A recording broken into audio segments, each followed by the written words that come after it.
yung uncle ko, ayaw nila yung presence mo dito. Bukas na bukas, gusto niya na umalis kayo. Or else, pupugutan ka ng ulo. In the heart of the Sierra Madre Mountains, a missionary faced a chilling ultimatum: leave by morning or lose his life. But what led him to this moment of faith and fear? For over 4 decades, Pastor Rene Tanhusay walked the rugged paths of missions work. Through mountain trails and now through radio ministry, he has carried the gospel to the Bugkalot people, once feared, now forever changed. His radio program, Balitok Madbesilid Nima Sierra Madre, which means gold in the Sierra Madre Mountains, is heard over 1143 DZMR Missions Radio from Santiago City, Isabela. Spoken in the Bugkalot language, the program brings the message of salvation to those who have never heard and strengthens the faith of those who have. Pansaysayang Kristiyan mga Panginoon, dan bayaan siyan laga madiyot sin. Na-challenge ako sa life ng mga missionary at gusto ko rin maging part ng gawain ng Panginoon sa dako ng kabundukan.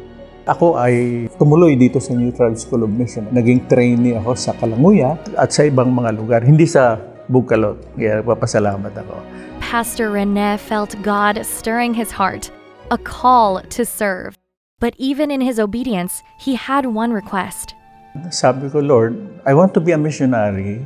Huwag lang, Lord, sa mga Bugkalot tribes. Kasi mga headhunters sila. The Bugkalot, once known as the Ilongots, were fierce warriors of the Sierra Madre, spanning Nueva Vizcaya, Aurora, and Quirino provinces. Before hearing the gospel, they practiced headhunting as a ritual of dominance and sacrifice. Assigned to the Kalanguya tribe, he breathed a sigh of relief, thinking he had avoided the headhunters. Or so he thought.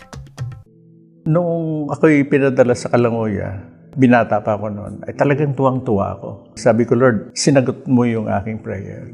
But after marriage, dahil siya ay pinadala ng mission doon sa mga Bugkalot noong dalaga pa siya, yung calling niya that time, ay gusto niya pa rin bumalik doon sa mga Bugkalot. First time na nagland kami sa Gingin, andun yung mga Bugkalot, sinalubong kami, nakabahagi. Sabi ko, Lord!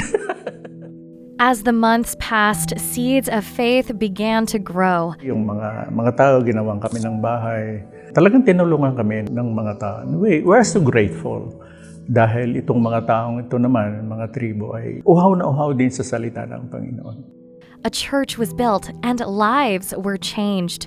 But another test was yet to come. Ang isang believer doon, isang elder, sabi niya, Kuya, yung uncle ko, ayaw nila yung presence mo dito. Bukas na bukas, gusto niya na umalis kayo. Or else, pupugutan ka ng ulo. Wow! Karoon ako ng fear. Napakabigat yung puso ko. Kasi pag sinasabi ng mga Bugkalot, gagawin talaga nila yun. First thing in the morning, I'll call the airplane, alis tayo dito. Nagulat siya, sabi niya, anong nangyari sa kiniwento ko sa kanya? Sabi niya, ganoon ba? Hindi tayo aalis. Sabi ng wife ko, napaiyak ako. Sabi ko, mawalan ka na ng gwapong asawa eh. Pero sabi niya, no, we will stay. And that decision changed everything. Alam mo, itong taong ito, nakakilala sa Panginoon. Tuwing testimony niya yan sa church, lagi niyang sinasabi na, kung si Rene ay umalis, hindi ako nakakilala sa Panginoon. The very man who threatened Rene's life became a believer, a reminder of God's power to transform even the hardest hearts. Today, the Bugkalot tribe is no longer feared.